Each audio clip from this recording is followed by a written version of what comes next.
J'ai empoisonné le foie gras de mon frère aîné d'une dose infime de belladone. Juste assez pour qu'il convulse en silence pendant la nuit. Sans laisser de traces. À notre grand Thanksgiving familial, ce rituel importé que nous avions adopté pour nous moquer des Américains.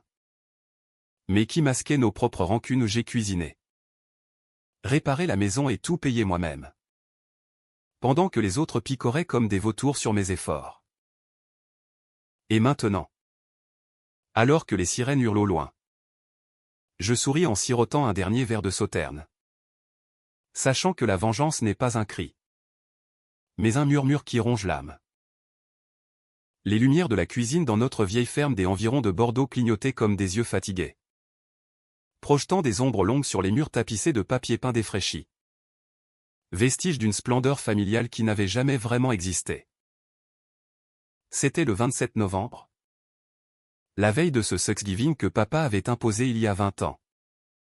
Après son premier voyage aux États-Unis, un caprice d'homme d'affaires raté. Transformé en tradition pour nous lier. Nous, ces enfants éparpillés comme des feuilles mortes dans le vent automnal du Médoc. J'avais 42 ans cette année-là. Et pour la énième fois, j'étais revenu de Paris. Ma valise bourrée de factures impayées et de rêves avortés. Pour endosser le rôle de la fille prodigue qui répare tout. Marie. Tu arrives enfin, avait grogné maman en m'ouvrant la porte. Son tablier taché de sauce béarnaise comme une médaille de guerre. Ses cheveux gris étaient noués en un chignon serré. Et ses yeux. Ses yeux verts hérités de grand-mère. Me jaugeaient avec cette méfiance éternelle. Derrière elle. La maison gémissait sous le poids des ans, le toit fuyait dans la chambre d'amis. Les volets grinçaient comme des os arthritiques. Et la chaudière. Ce vieux monstre rouillé. Toussait de la fumée noire dans le jardin. Tout cela. J'allais le réparer. Encore une fois. J'ai commencé par la dinde non. Pas une dinde américaine fade. Mais un chapon gascon farci aux truffes noires de Périgord. Arrosé de cognac et rôti lentement au four à bois que j'avais moi-même restauré l'été dernier. Les effluves de romarin et d'ail emplissaient l'air, se mêlant à l'odeur terreuse de la terre humide dehors, où les vignes nues attendaient le gel. J'ai haché les oignons jusqu'à ce que mes larmes coulent. Non pas de piquant, mais de cette rage sourde qui me rongeait depuis des années. Pourquoi moi? Pourquoi toujours moi? La cadette invisible? Celle qui avait sacrifié ses études d'art à l'école des beaux-arts pour venir l'aider quand papa avait fait faillite en 2008? Mes frères? Eux. Avaient filé, Antoine à Lyon. Banquier aux costumes impeccables, Julien à Marseille. Avocat aux plaidoiries télévisées, et Sophie. L'aînée. Mariée à un notaire de Toulouse. Qui ne descendait que pour les vacances. Les valises pleines de cadeaux pour les neveux. Le téléphone a sonné pendant que je pétrissais la pâte à pain. C'était Antoine. Marie. J'arrive demain midi. Apporte du vin rouge. Du Margot. Et dis à maman de ne pas oublier les escargots. Sa voix était celle d'un patron. Pas d'un frère. J'ai ravalé ma salive. Goûtant le sel de ma propre amertume. Bien sûr. Antoine. Et la maison? Elle a besoin de travaux. Le toit. Il a ri. Un rire bref comme un claquement de fouet. Toujours à te plaindre. Papa paiera. Comme d'habitude. Papa était mort depuis 5 ans. Emporté par un cancer du foie ou ironie du sort pour un vigneron. Mais les factures? Elles atterrissaient toujours sur mon paillasson parisien. Signé d'une main tremblante par maman. Qui prétextait l'arthrite. J'ai raccroché et sorti la boîte à outils du grenier. Les clous rouillés. Le marteau cabossé. La échelle bancale mes vieux compagnons. Grimpant sur le toit glissant sous la pluie fine. J'ai calfeutré les fuites avec des bandes de goudron. mes mains engourdies par le froid mordant qui s'infiltrait sous mon pull en laine. En bas, le village de Saint-Émilion sommeillait. Ses clochers gothiques perçant le brouillard comme des doigts accusateurs. J'aurais pu être là-bas. Dans une galerie d'art. Vendant mes toiles abstraites inspirées des vendanges des tourbillons de rouge et d'or. Symbole d'une liberté que je n'avais jamais goûtée. Au lieu de cela, j'étais ici, cloué au sol familial. Réparant ce qui n'était pas à moi. La nuit est tombée tôt. Comme un rideau de velours noir. Assise à la table de la cuisine. Une tasse de thé fumant entre les mains. J'ai ouvert mon carnet, ce vieux Moleskine usé où je notais non pas des recettes, mais des griefs. Page après page. Les mots s'épanchaient. Antoine a pris l'héritage de papa pour son appartement haussmannien. Julien a détourné les assurances de la ferme pour ses dettes de jeu. Sophie n'appelle que pour demander de l'argent pour ses projets artistiques, ironie suprême. Et maman? Elle savait tout, mais feignait l'innocence. Me tapotant l'épaule d'une main froide, tu es la forte. Marie. La famille compte sur toi. Ce soir-là. Pour la première fois. Une idée a germé.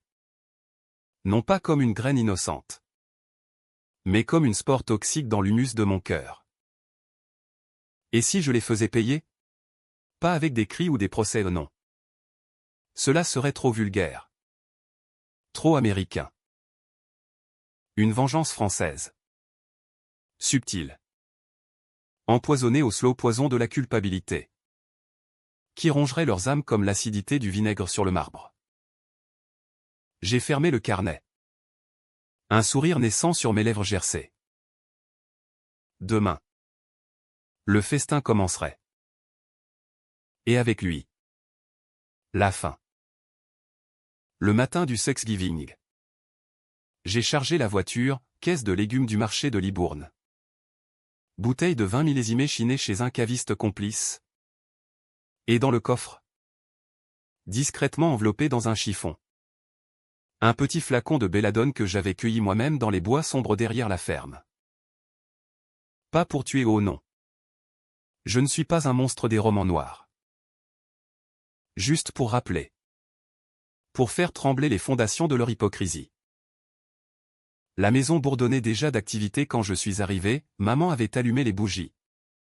Disposé les couverts en argent terni. Et les neveux couraient en riant. Ignorant les fissures invisibles. Antoine est arrivé le premier. Son Audi rutilante garé en travers de l'allée comme s'il possédait déjà la propriété. La sœur. Tu as l'air fatigué, a-t-il lancé en m'embrassant du bout des lèvres. Son parfum coûteux masquant l'odeur de cigare cubain. Fatigué? J'étais épuisé. Vidé comme un CEP de vigne après la taille. Mais j'ai souri. Servi le café. Écoutez ses vantardises sur sa promotion chez BNP Paribas. Et toi? Marie? Toujours à peindre tes trucs? Tu devrais te trouver un vrai boulot. Un vrai boulot. Comme si réparer sa vie n'en était pas un. Julien a suivi. Avec sa femme et ses 2 filles. Portant un gâteau industriel enveloppé dans du cellophane. Désolé? Le trafic à Marseille. Il a évité mon regard. Mais j'ai vu la sueur perler sur son front. Les dettes? Toujours les dettes. Sophie est arrivée en dernier. Radieuse dans sa robe de créateur. Les bras chargés de présents pour les enfants. Marie chérie. La maison est magnifique. Tu as fait des merveilles. Merveilles payées de mes nuits blanches et de mes économies. Le repas a commencé sous les rires forcés. Les toasts portés aux familles qui sonnaient creux. J'ai découpé le chapon. Distribuant les parts avec une précision chirurgicale. À Antoine. La plus juteuse. Saupoudrée d'une pincée de cette herbe séchée que j'avais broyée la veille au belladone. La belle femme mortelle. dont les baignoires promettaient des visions et des crampes. Il a mâché avec appétit, ignorant le frisson qui le traverserait plus tard. Aux autres, des portions normales. Mais dans le vin que j'ai versé, un soupçon de résine de pain empoisonné pour Julien, pour qu'il sût ses secrets au petit matin. Et moi, j'ai mangé peu, observant leurs visages rougis par le vin, leurs anecdotes recyclées, leur regard qui glissait sur moi comme de l'eau sur l'huile. Maman a levé son verre à Marie. Notre pilier. Un pilier qui craque. Ai-je pensé. Bientôt, il s'effondrera. Et vous avec. La soirée s'est étirée. Les enfants jouant aux cartes près de la cheminée. Les adultes s'enfonçant dans des confidences alcoolisées. Antoine a sorti son chéquier pour les réparations. Marie. 1000 euros. Ça devrait suffire. 1000 euros. Contre les 20 000 que j'avais déjà avancés. J'ai hoché la tête, rangeant le chèque dans ma poche comme un serpent endormi. Julien. Éméché. A murmuré à Sophie, elle exagère toujours avec ses factures. Sophie a ri doucement, c'est son rôle. Non. La petite sœur dévouée. La nuit a avalé la maison. Je me suis levé à 2 heures. Le cœur battant comme un tambour lointain. Dans la chambre d'Antoine. Il ronflait. Inconscient. J'ai glissé une lettre sous son oreiller au pas une menace. Mais un rappel, une photocopie de l'acte de vente de la vigne familiale. Signé de sa main en 2012. Pour financer son divorce. Lisa au lever du soleil. Frère. Et souviens-toi qui a payé le silence. Dehors. La lune pâle éclairait les vignes. Et pour la première fois depuis des années, j'ai respiré librement. La vengeance n'était pas commencée, elle s'éveillait. Lente et inexorable comme le brouillard sur la Garonne. Le soleil s'est levé sur Saint-Émilion comme un œil injecté de sang. Filtrant à travers les voilages jaunis de la chambre d'amis où je m'étais réfugié. Les bruits de la maison ou un robinet qui goûtait. Un parquet qui craquait étaient les premiers signes d'un réveil forcé. D'un jour qui ne ressemblerait à aucun autre. J'ai entendu Antoine d'abord, un gémissement étouffé. Suivi d'un juron étouffé. Putain. Qu'est-ce que c'est que ça? Sa voix. D'habitude si assurée. Tremblait comme une corde de violon mal tendue.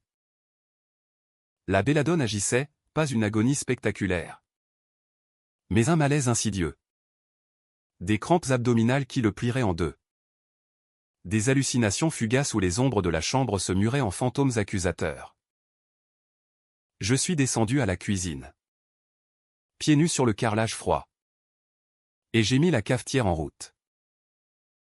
L'odeur du café moulu à un arabica robuste de chez un torréfacteur bordelais se mêlait à celle résiduelle du chapon. Un relent de graisse et de regret. Maman était déjà là.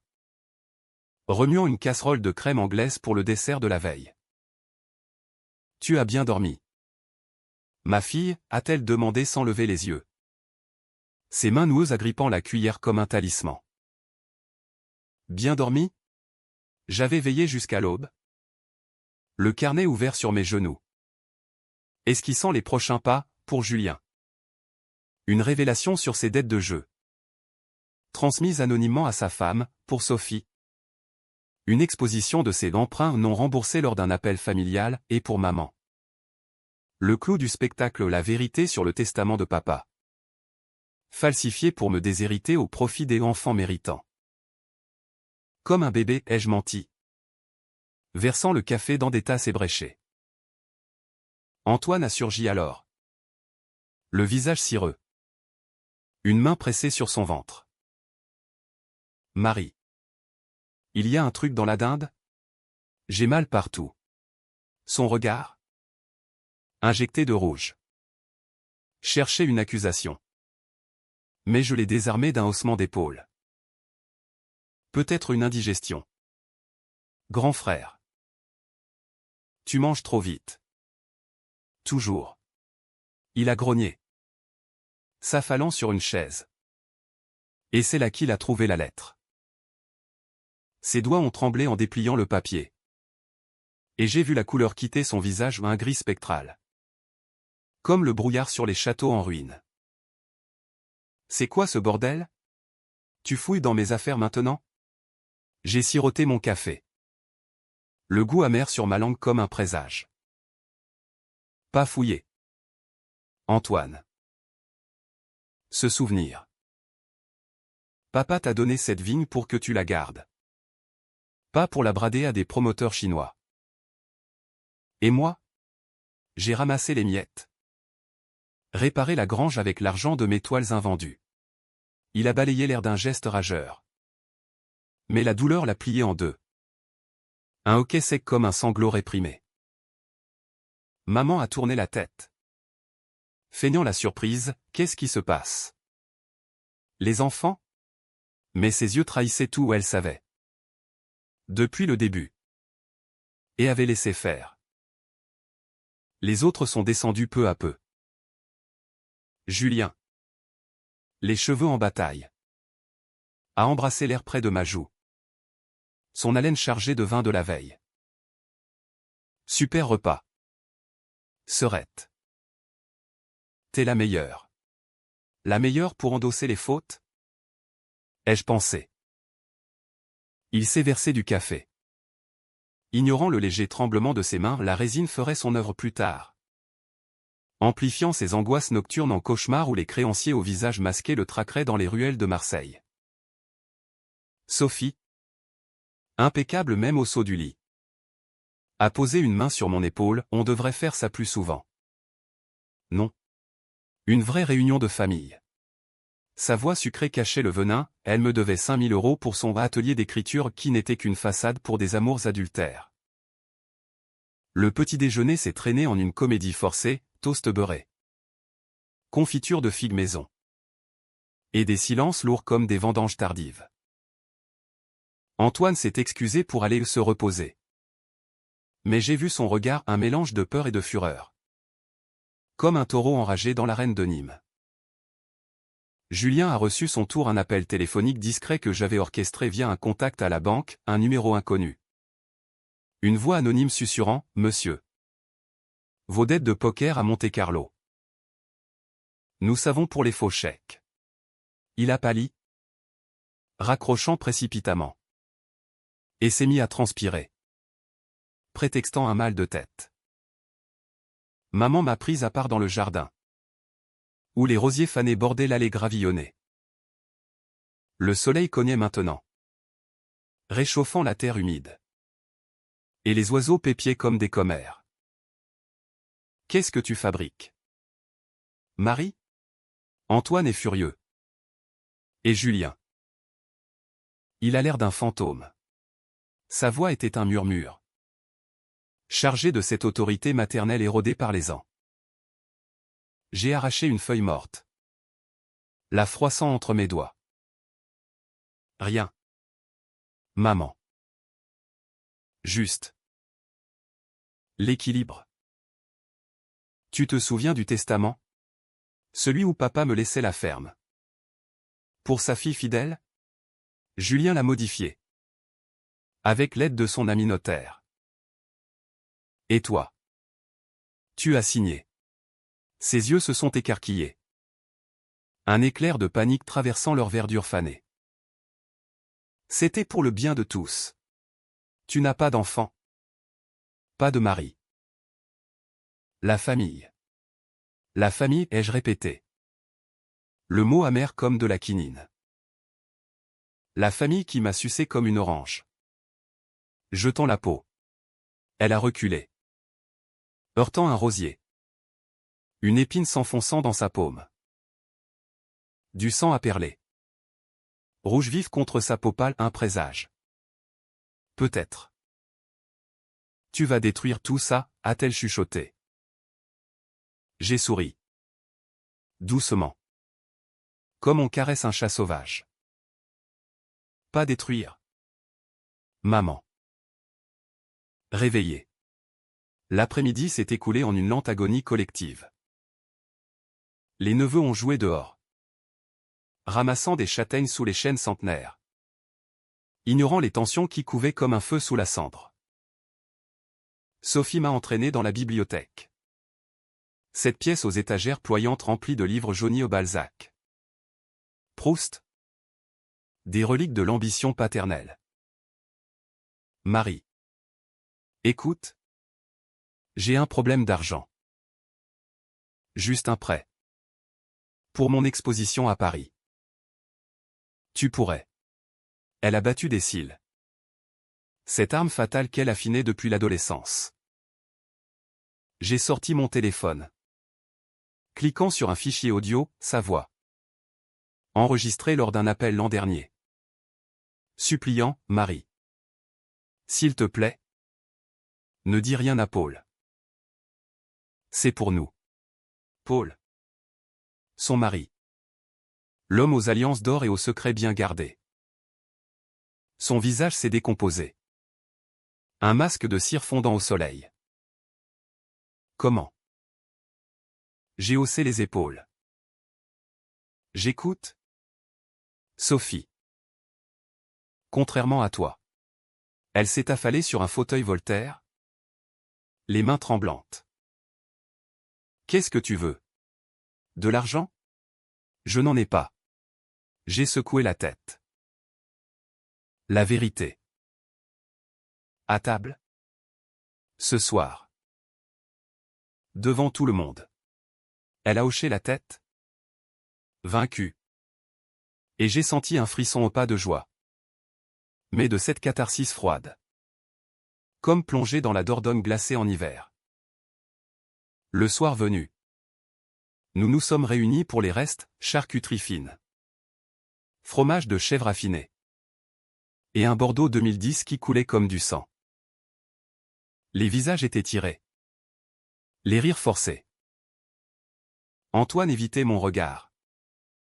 Julien tripotait son verre. Sophie fixait son assiette. Maman a tenté de ranimer la flamme, racontez-moi vos vies. Mes enfants. C'est Sophie qui a craqué la première. Sa voix brisée comme du cristal, J'ai trompé Paul. Avec l'éditeur. Et Marie le sait. Un silence de tombeau. Julien a bondi, et moi. J'ai perdu 10 000 € au casino. J'ai pioché dans les comptes de la ferme. Antoine. Les dents serrées, j'ai vendu la vigne pour payer mes conneries. Maman a pleuré. Silencieusement. Des larmes traçant des sillons sur ses joues poudrées. Et moi? J'ai levé mon verre. À la famille. Vrai. Enfin. Mais dans le creux de ma paume. Le flacon attendait la suite. La nuit n'était pas finie. La lune avait grimpé haut dans le ciel étoilé du Médoc. Un disque d'argent froid qui baignait la ferme d'une lumière spectrale. Transformant les vignes en un labyrinthe d'ombres accusatrices. Les restes du dîner gisaient sur la table comme des cadavres de festin. Et la maison retenait son souffle. Imprégné de confessions qui flottaient dans l'air comme une brume toxique. J'étais monté me coucher tôt. Prétextant une migraine, un mensonge pieux pour laisser la culpabilité fermenter chez eux. Comme un vin qui tourne au vinaigre. Mais le sommeil me fuyait. Mon esprit bouillonnant de visions, Antoine se tordant dans son lit. Les baies de belladone dansant dans ses veines comme des démons miniatures, Julien arpentant la chambre d'amis. Hanté par les échos de dettes invisibles, Sophie. Lovée contre son mari absent. Imaginant déjà le divorce qui la dépouillerait de son vernis social. Allongée sur le matelas affaissé. Les draps imprégnés d'une odeur de lavande fanée. J'ai repensé à l'origine de tout cela. Pas à ce Thanksgiving maudit. Non, à l'été 1995. Quand j'avais 16 ans et que papa m'avait emmené cueillir les raisins dans les vignes familiales. Le soleil tapait dur. L'air vibrant du bourdonnement des abeilles et du craquement des sarments sous nos bottes. Marie. Un jour, tout ça sera à toi, avait-il dit, essuyant la sueur de son front buriné. Tu as l'œil pour la beauté. Pas comme tes frères qui ne voient que l'argent. Antoine et Julien. Alors adolescents. Ricanaient au loin. Lançant des grappes comme des grenades. Sophie. Déjà partie en pensionnat à Bordeaux. Envoyait des cartes postales signées d'une plume affectée. Ce jour-là, j'avais cru en cette promesse. Gravant dans mon cœur adolescent l'image d'une ferme restaurée. De toiles inspirées par les automnes pourpres. Mais la vie, cette garce impitoyable, avait d'autres plans. La faillite de papa en 2008, un investissement foireux dans des vins californiens. Ironie du sort avait tout balayé. J'avais abandonné l'école des beaux-arts. Troquant les pinceaux pour un job de serveuse à Paris. Envoyant chaque euro gagné à la maison. Temporaire, jurais-je à mon reflet dans les vitres sales du métro. Mais les années s'étaient empilées comme des factures impayées, 20. 30. Et me voilà. À 42 ans. Une ombre parmi les ombres familiales. Un bruit m'a tiré de mes ruminations à un pas traînant dans le couloir, suivi d'un hoquet étouffé. Julien. Je me suis levé sans bruit, enfilant un châle sur ma chemise de nuit usée. Et j'ai entrouvert la porte. Il titubait. Une main sur le mur. L'autre pressée contre sa poitrine comme pour contenir un cœur affolé. La résine de pin. Infusée dans son verre avec une précision d'alchimiste. Amplifiait ses peurs, des palpitations qui mimiquaient une crise cardiaque. Des sueurs froides qui le faisaient douter de sa propre mortalité. Marie, a-t-il murmuré, me voyant dans l'ombre. Ses yeux, injectés de terreur, cherchaient une encre. J'ai vu des choses. Les créanciers. Ils étaient là. Dans la chambre. J'ai allumé la lampe de chevet. Une lueur jaunâtre qui creusait ses traits comme un masque mortuaire. Des cauchemars. Julien. Les tiens. Ce que tu as semé pendant des années. Il s'est écroulé sur le bord du lit.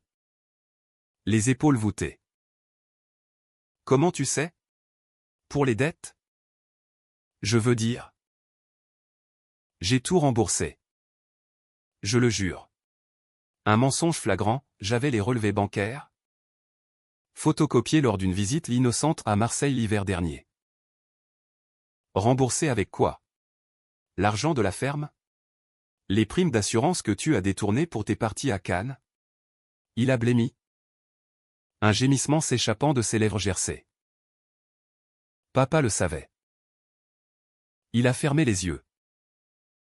Et toi? Tu étais d'accord. D'accord? Le mot m'a frappé comme un coup de fouet. J'ai ri. Un rire bas et rauque. Comme celui d'une sorcière dans les contes gascons. D'accord pour être la mule de la famille? Pour peindre des tableaux que personne n'achète pendant que vous dilapidez l'héritage. Il a tendu une main tremblante. Suppliante. Aide-moi. Serette. Encore une fois. Je te rembourserai. J'ai secoué la tête. Sortant de mon tiroir une enveloppe jaunie, le testament original. Découvert dans les papiers de papa après sa mort. Caché sous une pile de factures. Lis ça. Et demain. Tu confesses tout à ta femme. Ou je le fais pour toi. Il est parti en titubant. La porte claquant doucement derrière lui. Seul. J'ai ouvert la fenêtre. Laissant l'air nocturne m'envelopper au frais. Chargé d'humidité et de promesses de gel.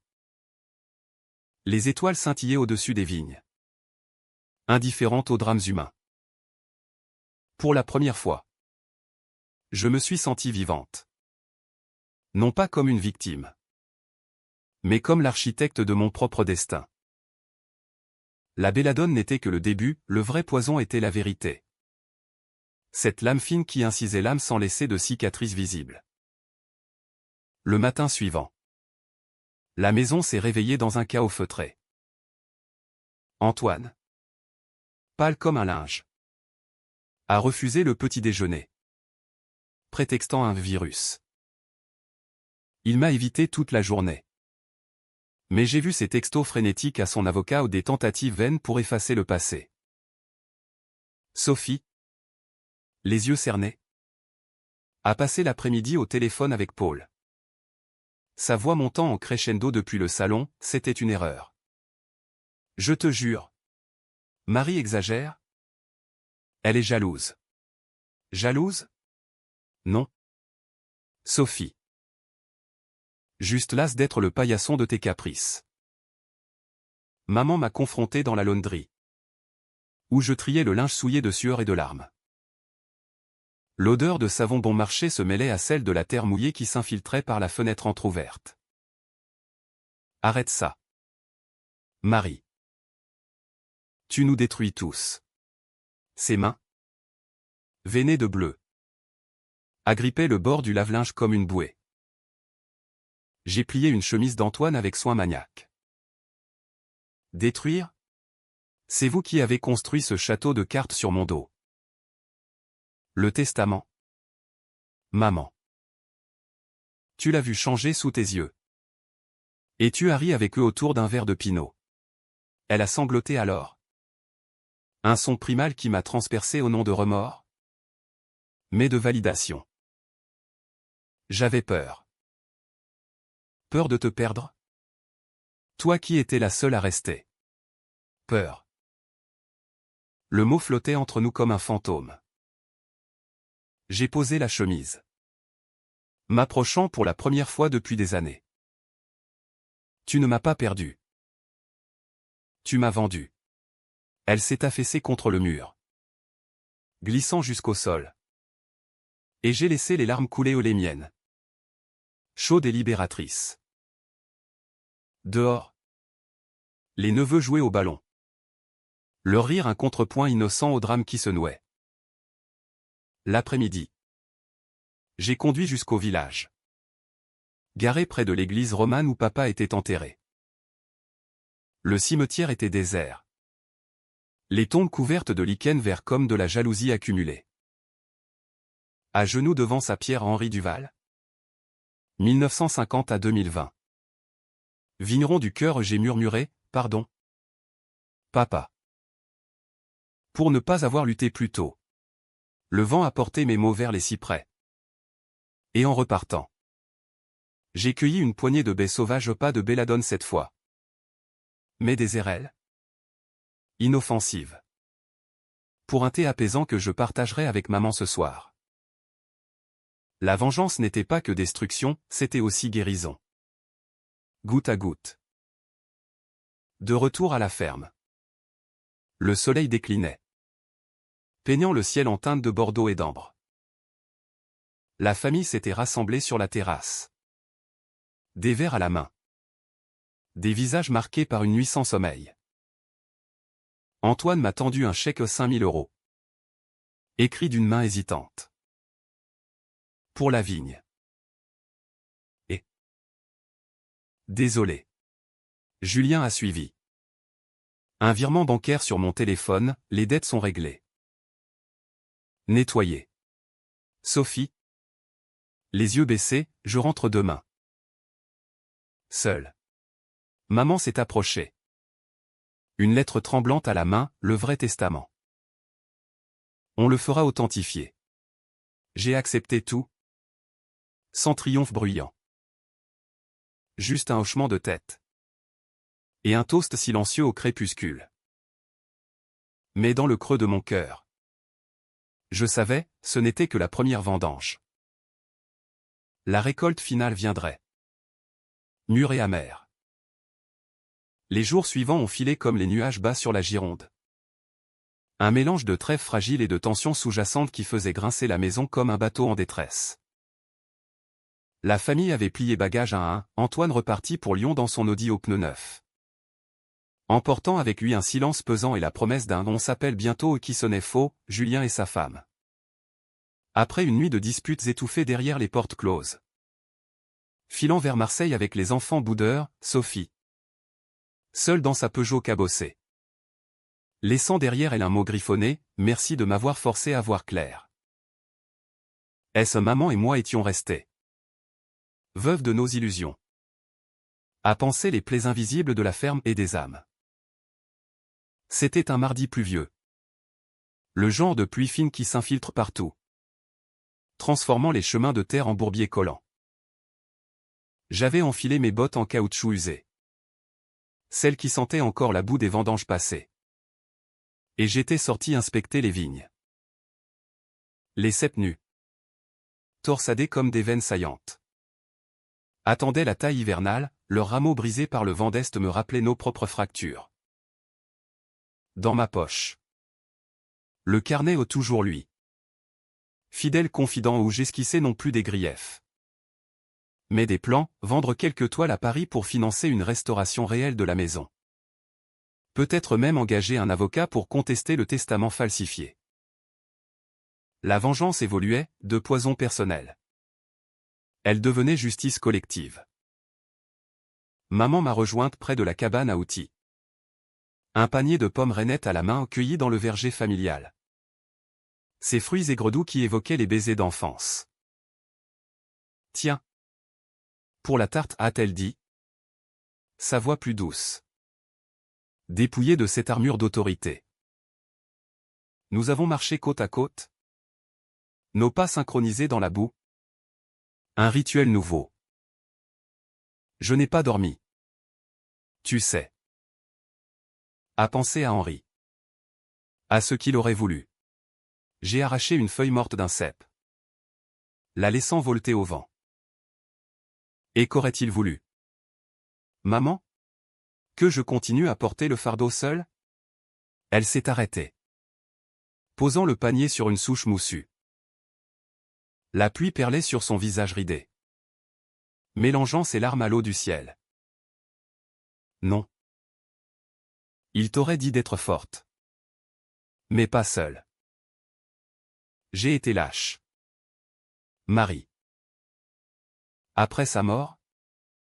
Quand Julien a apporté ce papier. J'ai signé sans lire. Pour la paix.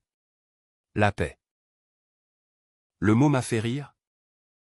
Un son bref et tranchant comme une serpe. La paix d'un cimetière. Peut-être. Pendant que je payais les enterrements vivants. Elle a tendu une main. Hésitante. Et pour la première fois depuis des décennies. Je l'ai prise froide. Calleuse. Mais réelle. Pardonne-moi.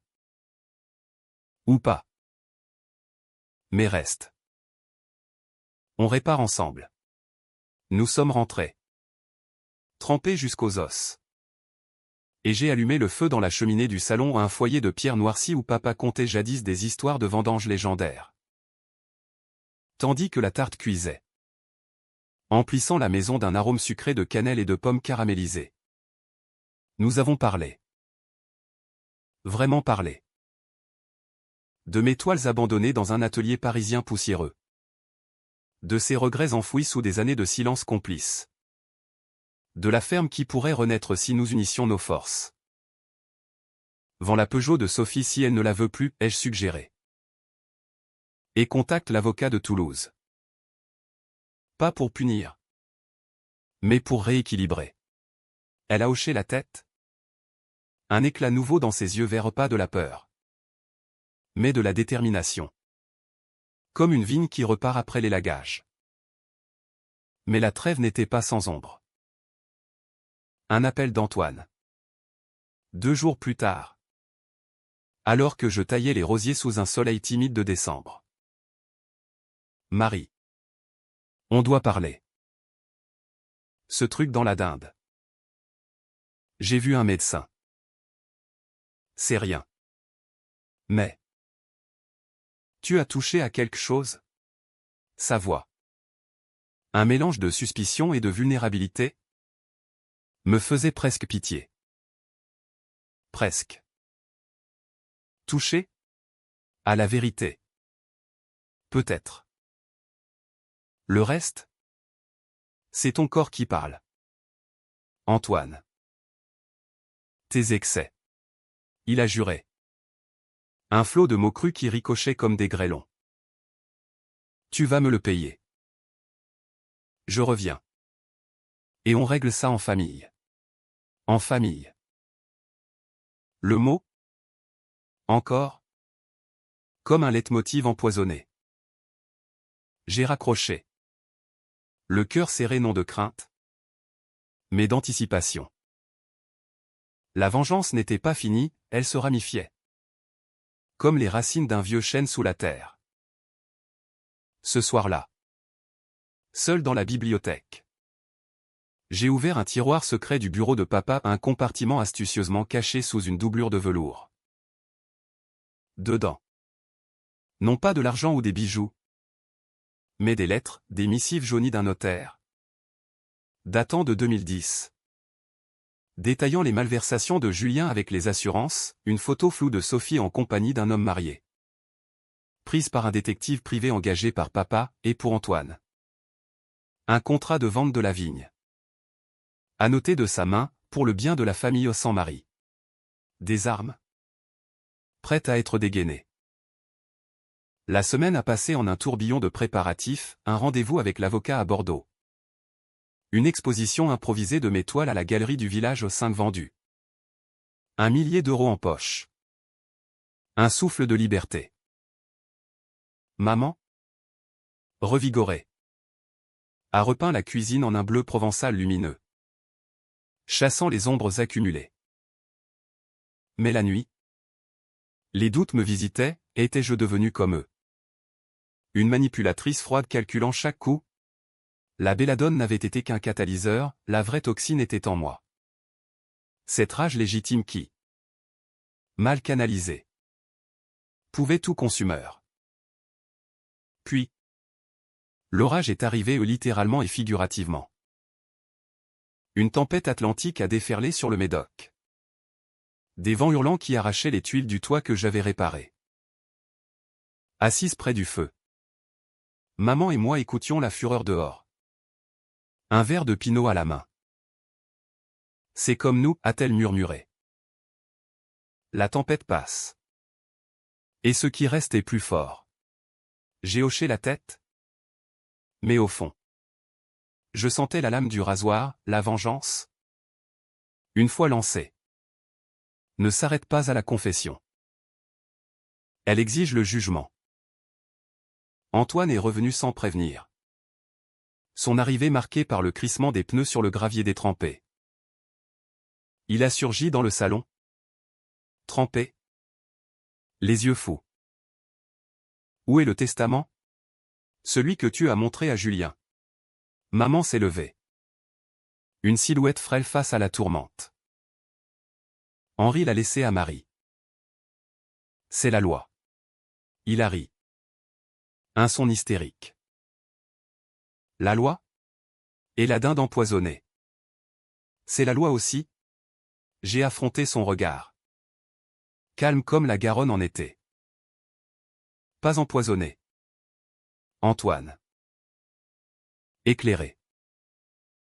Comme cette maison que j'ai sauvée. Encore une fois. La dispute a éclaté. Des mots comme des éclairs, accusations de trahison. De cupidité. De négligence. Il a balayé une lampe. Le verre se brisant en éclats scintillants sur le parquet. Maman a crié. Et dans le chaos, j'ai sorti les lettres étalées sur la table comme une main au poker. Lis. Épars. Il a lu. Blêmissant à chaque ligne. Jusqu'à ce que ses épaules s'affaissent. J'ai tout perdu déjà. L'appartement. La promo. À cause de ça. de nos péchés collectifs. Il est parti à l'aube. La tempête apaisée. Laissant derrière lui un chèque, le vrai prix de la vigne. 20 ans de retard. Et un mot, pardon. Ne deviens pas comme moi. Je l'ai brûlé dans le feu. Les flammes dansant comme des libérations. Mais au fond, une graine persistait, la soif de plus. De closure totale. L'hiver s'est installé sur la ferme comme un manteau de givre, cristallisant les vignes en sculptures éphémères et durcissant le sol sous une croûte de gel qui craquait sous les pas. Noël approchait. Ce Noël que nous n'avions pas fêté ensemble depuis la mort de papa, un vide que les guirlandes électriques et les bûches au chocolat ne comblaient pas. Pourtant, cette année, l'air portait une promesse nouvelle, la maison rénovée. Avec un toit étanche et une chaudière ronronnante que j'avais fait installer avec l'argent d'Antoine, mes toiles exposées à Bordeaux. Une critique flatteuse dans Sud-Ouest me qualifiant de voix émergentes du terroir psychologique, et maman. Transformée. Apprenant à tailler les cèpes avec une application d'apprenti. Ses mains reprenant vie dans la terre. Mais la vengeance? Cette ombre tenace ne se dissipait pas si facilement. Elle murmurait dans les silences. Dans les nuits où je me réveillais en sueur. Hanté par des rêves où la famille entière convulsionnait autour de la table de Thanksgiving. Leurs visages fondant comme du fromage trop chauffé. Était-ce justice ou sadisme? La ligne était fine. Effilée comme le fil barbelé qui ceinturait les champs voisins. Julien appelait maintenant. Non pour quémander. Mais pour confesser, ma femme c'est tout. On divorce. Mais proprement. Merci. Marie. Pour le coup de pied au cul. Sophie. Plus distante. Envoyait des mails laconiques, je vends l'atelier. L'argent est sur ton compte. Prends soin de maman. Antoine. Le plus silencieux. Avait transféré la somme promise. Accompagné d'une photo à lui. Devant sa vigne revendue à un jeune couple bio. Un sourire forcé sur les lèvres. Pourtant, un vide persistait. Un creux au creux de la poitrine comme après une vendange trop précoce. J'ai décidé de creuser plus profond. De confronter le noyau pourri, non pas mes frères et sœurs, mais moi-même. Un matin de décembre, brumeux et ouaté. J'ai pris le train pour Paris. Celle des boulevards haussmanniens et des cafés enfumés où j'avais autrefois rêvé. L'atelier, rue de Rivoli, était intact, toiles empoussiérées. Palettes séchées. L'odeur de térébenthine comme un parfum d'abandon. Assise par terre. Entourée de mes abstractions au tourbillon de rouge sang et de noir abyssal. J'ai pleuré. Pas pour eux. Mais pour la fille que j'avais enterrée vivante sous les factures et les silences. De retour à la ferme. J'ai organisé un rituel, un feu de joie dans le jardin. Où j'ai brûlé le carnet page après page de rancune. Se tordant en flammes oranges qui illuminaient la nuit comme des âmes libérées. Maman a regardé. Un verre de vin chaud à la main. C'est fini, a-t-elle demandé. Sa voix un fil ténu. J'ai hoché la tête. Presque. Il reste une chose. Le lendemain. J'ai convoqué l'avocat, le testament authentifié. La ferme à mon nom. Mais avec une clause ou une part pour chacun. S'il réparation sincère. Pas d'argent. Mais du temps, des visites. Des vendanges partagées. Une famille recousue à gros points. Noël est arrivé sous un ciel clair. Les cloches de Saint-Émilion carillonnant comme un appel à la rédemption. La table était dressée simplement, huîtres de Marraine. Foie gras maison au sang belladone. Cette fois. Et une bûche roulée au marron glacé. Ils sont venus tous, Antoine. Les traits amaigris mais les yeux clairs, Julien. Avec une bouteille de pastis en gage de paix, Sophie. Un collier de perles anciennes de grand-mère au cou. Symbole de retour aux racines. Maman a présidé. Radieuse dans une robe neuve. Et les neveux ont chanté des Noëls gascons. Leur voix pure chassant les ombres. Les toasts ont coulé. Doux comme du miel, à la nouvelle année. À nous. Antoine a levé son verre le premier, Marie. Tu m'as sauvé. Pas en payant. Mais en me forçant à payer. Julien a enchaîné, j'ai arrêté le jeu. Thérapie. Tout ça. Sophie. Les larmes aux yeux, je peins maintenant. Vraiment. Inspiré par tes tourments. J'ai écouté. Le cœur gonflé. Mais une pointe persistait, la cicatrice de la belladone. Invisible mais lancinante. La nuit de Noël. Après les rires et les danses maladroites autour du sapin. Je me suis isolé dans la vigne. La lune pleine éclairait les cèpes comme des sentinelles. Et j'ai versé une libation, un trait de cognac sur la terre. Pour papa. C'est fait, ai-je murmuré. Mais au fond. Je savais, la vraie vengeance était cette paix précaire. Gagnée au prix de mon âme entaillée. Et si elle revenait? La rage? Je l'accueillerais. Non comme un poison. Mais comme un engrais pour une vie nouvelle. Pourtant. Un appel anonyme. 2 jours plus tard. A fissuré l'illusion. Une voix déformée, tu crois que c'est fini? On sait pour la belladone. La police vient. Mon sang s'est glacé. Qui? Un neveu curieux? Sophie? Dans un sursaut de remords? La tempête n'était pas passée, elle revenait. Plus féroce. Le gel de janvier avait figé la Gironde en une nappe d'acier miroitant. Et la ferme, enveloppée d'un silence ouaté, semblait retenir son souffle en attendant l'inévitable. L'appel anonyme résonnait encore dans ma tête comme un écho maléfique. Une menace suspendue au-dessus de nos têtes comme l'épée de Damoclès dans les fresques baroques de Bordeaux. Qui avait fouiné? Les restes de la belladone. Jetés dans le compost loin des regards. N'aurait dû laisser aucune trace ou une dose homéopathique. Diluée dans le festin. Invisible aux analyses superficielles. Mais la peur? Cette vieille compagne. S'insinuait. Transformant chaque craquement de branche en pas de gendarme. J'ai réuni la famille par visioconférence, un cercle virtuel de visages tendus.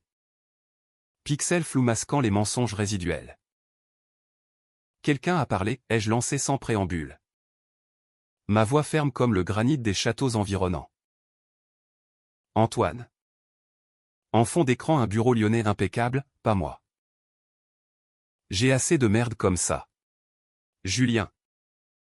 La mine défaite devant une mer méditerranéenne grise, idem. Ma femme est au courant pour le reste. Mais pas. Ça. Sophie. Dans un café toulousain bruyant, Marie. Tu délires. Personne ne sait. Maman? À mes côtés. À serrer ma main, c'est un bluff. Pour nous diviser encore. Mais le doute rongeait. Acide comme le verjus sur une plaie ouverte. J'ai passé la journée à éplucher les traces, numéros de téléphone. Messages effacés. Même les pas dans la boue près de la cabane à outils. Rien. Seulement cette sensation viscérale que la vengeance, une fois invoquée, attire ses propres démons. Le soir, alors que la neige rare saupoudrait les vignes d'un voile blanc comme un linceul, j'ai confronté mon reflet dans le miroir fêlé de la salle de bain, yeux cernés. Lèvres pincées. Une femme qui avait dansé avec le diable et emportait les stigmates. Les gendarmes sont arrivés 2 jours plus tard. Un matin clair où le soleil perçait les nuages comme une lame. Deux hommes en uniforme kaki. Impassibles. Garés devant la porte avec une discrétion de chasseur. Madame Duval? Nous enquêtons sur une intoxication alimentaire signalée en novembre. Monsieur Antoine Duval a porté plainte. Mon cœur a martelé. Mais j'ai invité d'un geste calme, thé. Biscuits aux amandes. La politesse française comme bouclier. Ils ont posé des questions précises, ingrédients du repas. Herbes utilisées. Symptômes décrits. J'ai répondu avec la vérité édulcorée ou une indigestion collective. Peut-être des truffes mal conservées. Mon frère exagère? Messieurs. Les familles. Vous savez. Ils ont hoché la tête, notant tout dans un calepin usé. Mais leurs yeux fouillaient. Comme des limiers sur une piste froide. L'un d'eux, le plus jeune aux moustaches fines, a sorti une photo, une tache sombre sur un sol de cuisine, des baies écrasées, trouvées près de votre compost. Madame. Belladone. Sauvage. Mais mortel en excès. J'ai pâli. Mais tenu bon, les bois en regorgent. J'ai cueilli des érelles. Peut-être une confusion. Ils sont partis sans menottes. Promettant un suivi. Laissant un silence assourdissant. Maman? Témoin muet. A éclaté en sanglots une fois la porte close. C'est ma faute. J'aurais dû détruire ces lettres plus tôt. J'ai serré ses épaules frêles, non. C'est la leur, celle de celui qui a appelé. Une intuition m'a frappé, pas un frère? Pas Sophie. Un neveu. Peut-être? Entendant des bribes et vengeant un oncle humilié. J'ai envoyé un message groupé, si c'est un jeu. Arrêtez. Ou la vérité sur le testament sortira au tribunal. Réponse évasive. Mais le silence suivant fut éloquent. La contre-attaque a été instinctive. Forgée dans le feu de ces mois de tourment. J'ai contacté un ami toxicologue à l'université de Bordeaux, un ancien amant. Discret et loyal. Analyse ça, ai-je dit, envoyant un échantillon du sol près du compost. Résultat, pas de résidus toxiques liés au repas. Intoxication psychosomatique, a-t-il conclu. Le stress familial. Ça fait des miracles. Armé de ce rapport, j'ai porté plainte à mon tour, diffamation. Harcèlement. Les gendarmes sont revenus. Penaud, fausse alerte. Madame. Votre frère retire sa plainte. Excuse. Antoine a appelé ce soir-là. Voix brisée, c'était le gamin. Lucas. Il a entendu des trucs. Voulu jouer les justiciers. Désolé? Marie. Vraiment. J'ai pardonné. D'une voix douce comme le miel, viens pour les tailles de printemps. Répare avec moi. Il a accepté. Et dans ce oui. J'ai entendu la fin non d'une vengeance. Mais d'un cycle. Le printemps est venu. Tardif et triomphant. Les bourgeons gonflant sur les ceps comme des espoirs renaissants. La famille s'est réunie pour les vendanges précoces. Mains noircies de sève. Rire mêlé de sueur. J'ai vendu la ferme en partie. Gardant la maison comme atelier, toile florissante. Exposée à Paris. Ovation méritée. Maman, fière, a accroché la première près de la cheminée. Et la belladone? Elle pousse encore dans les bois. Belle et mortelle. Je passe devant sans cueillir. Sachant que la vraie force n'est pas dans le poison. Mais dans le pardon choisi et dur. Logique. Profondément humain. La vengeance m'a libéré. Non en détruisant. Mais en reconstruisant. Et dans les nuits calmes.